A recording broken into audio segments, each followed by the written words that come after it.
Hi, everyone. Today, I'm interviewing Mitch Hopkinson of Cornerstone Wealth Planning.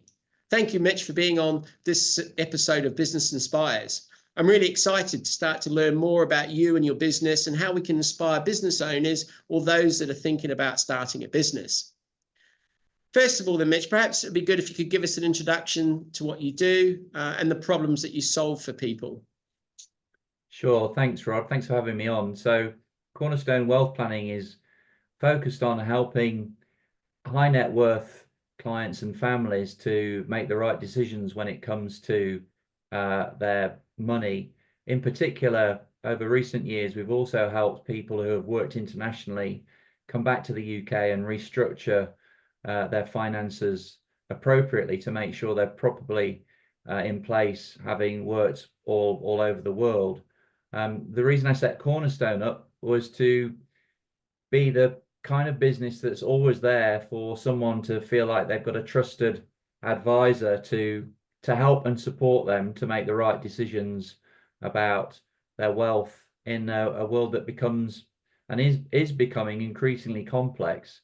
It's not so much these days about the fact that you don't know the answers, because of course we do. We've all got access to the internet. It's having somebody that you can trust to help guide you through the decisions that you need to make, so you can make better decisions for yourself and your family.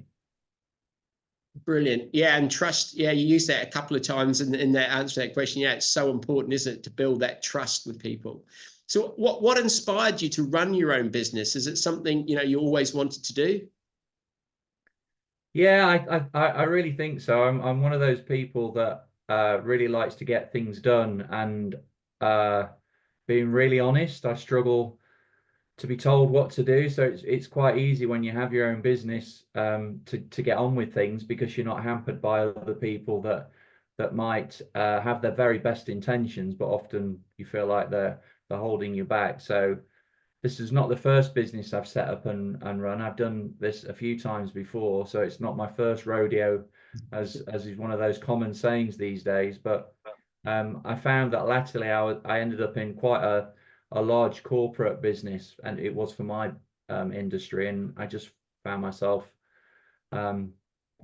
becoming a person that I didn't feel was dynamic and inspiring and the kind of person I wanted to be. So I was able to exit that and set up Cornerstone Wealth Planning with a vision to help and support people that had supported me for the last period of time I've been doing this. I've been doing this quite a long time, probably more years than I care to admit, Rod.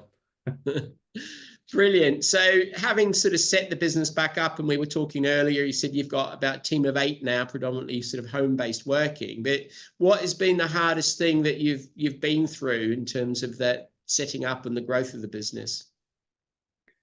Listen, there's lots of things in my work, in my career, that have been difficult, but I think latterly the most difficult thing was navigating personal loss. You have really important people in your lives, and for a lot of people that's your parents. And I lost my mum in 2023, having lost my father in 2014. So that's quite a difficult challenge, and it just happened to be around about the time that I decided to leave a previous business. And yeah, I think what that helped me to realize is that it's really important to be there for people. And when you're a professional services person, example of somebody not being there was the firm that I thought we could trust to help navigate my mum's will, just basically sending myself, my brother and my sister.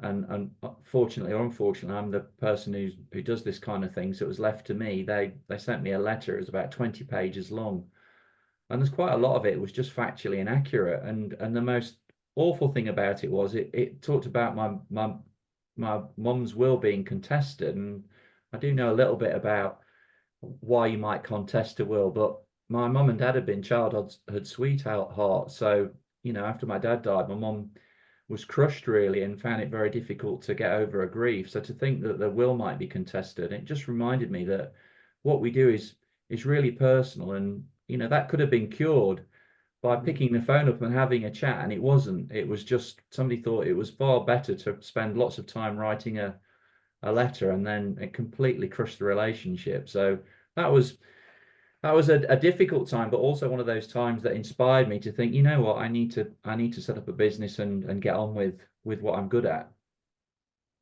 So was it that setting up the inspiration and setting up the business? Is that what helped you sort of overcome that situation, do you think? I wouldn't say it helped me overcome the situation. What it did is, probably for the first time in my life, I'd actually got some time to be able to sort something like that out for myself and my family personally. Normally I'd be too busy helping other people out. So I guess it did, because it allowed me to focus on that and allowed me to realize that, when you do come to a crossroads in your career and decide what it is that you're going to do next, and particularly at a time when you're not as young as you used to be, you kind of think, well, should I go and do something else? And I analyze what it is that I do, and it's not, I'm from Mansfield. I'm not a rocket scientist that works for NASA. I think really the reason I do what I do, Rod, is probably a little bit like you. It's because I love the feeling of being able to help people and help them to kind of transition from one place to another and feel like they've had help and support. And when you get somebody saying thank you for doing that, there's just nothing better in life, I think. And so that's essentially was a catalyst to make me think, well, why am I doing this? So, you often start by asking yourself fundamental questions, and that helped me to answer that question. Brilliant. Yeah, and Simon Sinek talks a lot about that in his book, Start With Why, looking at that real underlying reason. So what's been the hardest thing, do you think, you've been through? Sorry, we've asked that. It's the biggest learning, actually. So we've already been through what you've overcome. So it's the biggest learning that, as a business owner and as an employer, as we said, you've got 8 in your team, what's been the biggest learning or learnings that since you've been building the business?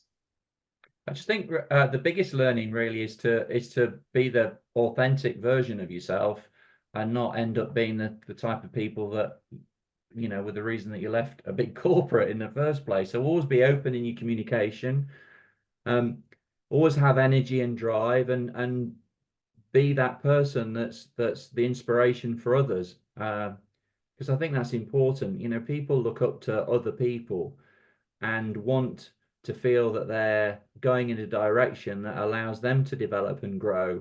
And so often, you'll find in what you do, often in bigger organizations, you often find that people almost keep you down and don't allow people to grow and develop. So it's open communication, always be that person that people feel they can come to ask questions, and make sure that everybody's pointing in the right direction, so that the vision is there to be this amazing business that helps people to navigate the wealth planning decisions for themselves and future generations, and is always going to be there for them.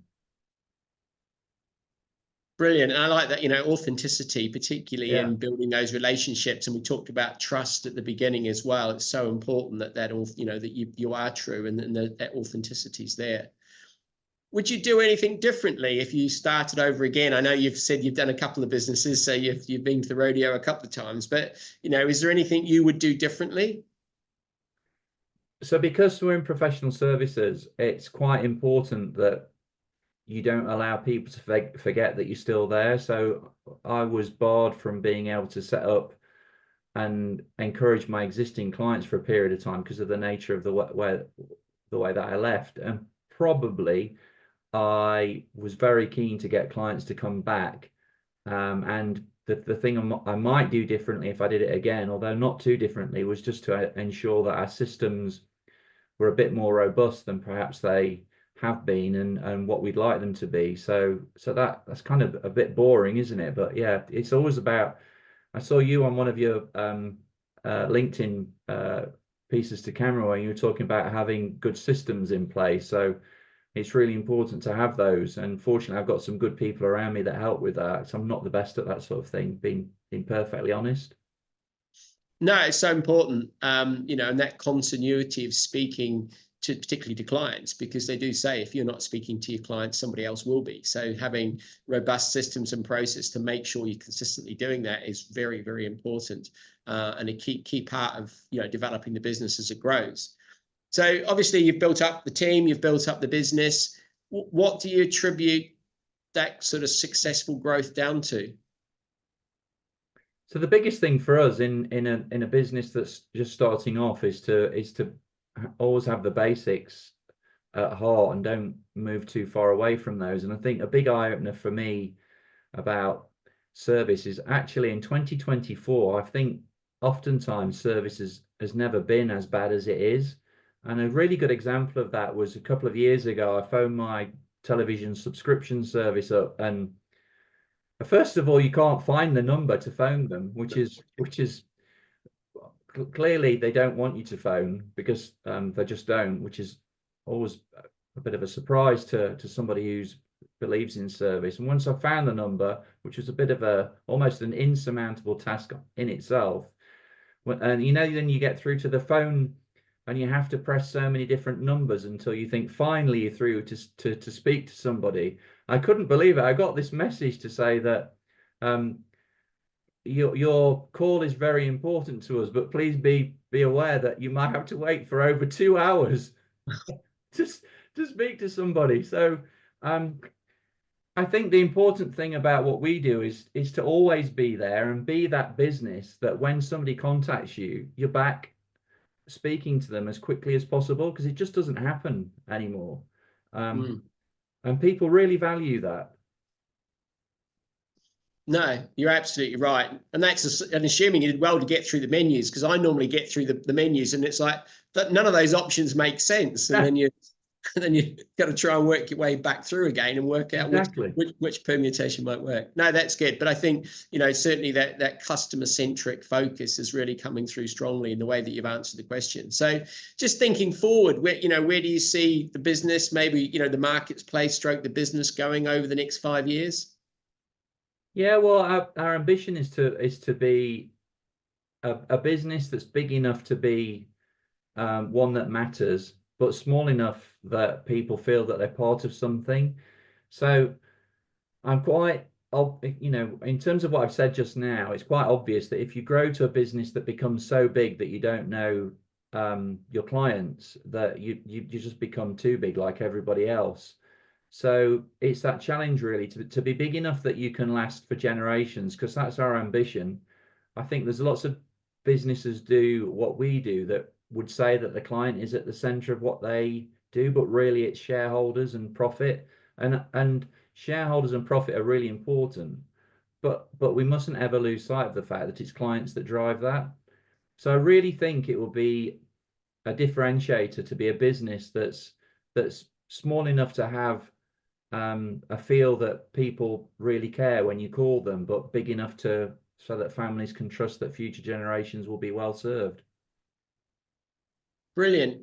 So running a business, quite often I've had it, some people have called it like a hamster wheel, where they sort of end up on this routine and struggle to get the sort of the balance between, getting an element of life. How do you find your sort of daily routine? Do you think you've managed to get something that works for you in terms of a work-life balance? I think so. It's not always been easy, and it's still not easy. There's still, part of me that has to tell myself to stop working and focus on the other aspects of my life. And it's very easy to get very consumed with what it is that you do. And I know that I've probably been very guilty of that when I was younger. So this is an opportunity to learn from that. Make sure that there are other people in the business that you can collaborate with, and recognize that the reason we all do this is to help our personal lives, our families, have a better future than they would otherwise have if we didn't do this sort of thing. And it's no good doing that if you haven't got your family and the people that are important to you around you in years to come. And I think it's a real challenge, Rod, for people in business to have that balance, because it is so hard to get a business off the ground. It takes massive commitment, massive energy, and it is a challenge to keep those guardrails in place and not to easily put the business in front of everything else. Yeah, absolutely. And that generally will get easier as things move on, but it's having that balance, and those you mentioned personal goals, and I think, and people around you, and that's so important to get clarity on what that looks like, because as you say, people go in thinking about those things and then suddenly get consumed in the business, and the personal stuff suddenly disappears, and that's when it can be really, really tough. So just changing tack slightly, AI is being talked about a lot at the moment. Do you think it's going to have an impact on your industry? Massive. I really do. I think for all the reasons I've just said, with service never being so poor in some respects, I think that there'll be a real shift towards people that can give personalized service. And where AI will come in and support is to encourage and help those people who are doing something that I do, is to push them to become better at what they do, because they're able to get support from this incredible technology that's available to us. So it will allow for relatively mundane tasks to become processed much more quickly. The problem we have in our industry is that we haven't had the kind of ability to have those seamless processes put in place yet, and I think that'll come in the next 2 or 3 years. And I think clients will recognize when they do get great personal service compared to when they get AI service, and that's a challenge, because AI will push you to be incredible at what you do, and if you're not capable of rising to those heights, you're gonna get assimilated, a bit like the Borg in Star Trek. I love that idea. The idea that actually AI will push you to become incredible. That's a really interesting spin on that. I like that, that you're rising to that challenge to become incredible at what you do. So going into the back end of 2024, and we haven't got much left of 2024 into 2025, do you think there'll be some economic challenges and that you need to be thinking about for you or for your clients, and how you would prepare for those? I hope so. It's what we do. So the really interesting thing is, I think that Mark Twain said that he used to look at his father and think, "Who are you?" at age 14. Then when he was 21, thought, "Blimey, that old person's learned such a lot in 7 years." I think what I mean by that is every generation thinks that they're more accomplished than the previous generation, and more sophisticated than that yet to come. We're not. We're just, the world has always been a complex, dynamic, ever-changing place. And my challenge in what we do is to help people to feel that they are in a safe environment to be able to discuss their finances. And one of the things that's on our agenda when speaking to clients is healthy, wealthy, and wise. Now, the wealthy and wise, you'd think, well, that makes sense. I get that. Mitch is into wealth planning, so wealth and wisdom, you can just about think how that can come together. But the healthy bit, where does that come in? Well, don't worry. I say to clients, I'm not going to turn up in Leica and start doing a Joe Wicks session with you instead of doing your annual review. It's more about people feeling that you've got their back. And for very often, people have felt that the financial advice has been down to people doing what's best for the financial advisor and not for the client. And that's definitely not what we do. So I think it's about being there for our clients and having that safe space that they can have discussions about how they're feeling about the finances, and trying to help them manage the worry that we all can concern ourselves about, because the world is a difficult and challenging place. But when you're having advice, you should feel that you're getting it from somebody that, after you've had a meeting with them, you feel better, not worse. Brilliant. So what's the number one focus in your business right now? The number one focus is to grow sustainably. We've had a lot of success in the first few months. We've probably been going about 8 months, and in that period of time, we've achieved so much. What we've got to try and do over the next 8 months is keep doing that, but do it better. So that's the challenge.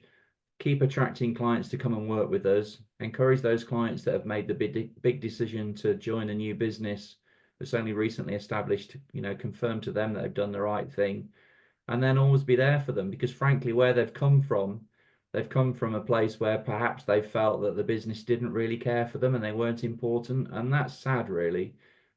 We should all feel special, and appreciated. And that's a challenge for me, for my team, to make sure that they feel special and appreciated, just like our clients do. Brilliant. So just remind us, Mitch, what problems that you solve for people and how you can help them right now. Yeah, well, we've just been through a budget. I won't go into the ins and outs and the politics of it, but things have changed. People's pensions aren't quite where they were in terms of how they're taxed, so we can help with that. Listen, we can give people a safe space to sit down and have a conversation about financial planning and what the future looks like, and really encourage people to make the right decisions. Finance seems incredibly complex and difficult to navigate, and I think it's kept that way so that it makes people like me appear to be really clever. I'm not really clever. I'm not a rocket scientist. I've said that before. I don't work for NASA, but and financial planning isn't difficult when you understand the fundamentals. So we're in a good place to be able to help people at Cornerstone. Check me out on LinkedIn, and look at our website at cornerstonewealthplanning.co.uk. Brilliant. I love that idea of safe space. I think that's quite a good way of phrasing it. And my next question was going to be, how can people find out more about you? But you've already just said on LinkedIn. And what was the website again? cornerstonewealthplanning.co.uk. Brilliant. All right. Well, thanks so much this afternoon for your time, Mitch. It's been really good. It's been some really interesting learnings that I'm sure people can take away and resonate and inspire them to keep going. And as you say, we do have building our businesses. It's not always a plain ride, and you've got to push through both business and personal challenges. So thank you for that. That's been really good. It's an absolute pleasure, Rod. Thank you for your time, and I'm really grateful for the opportunity.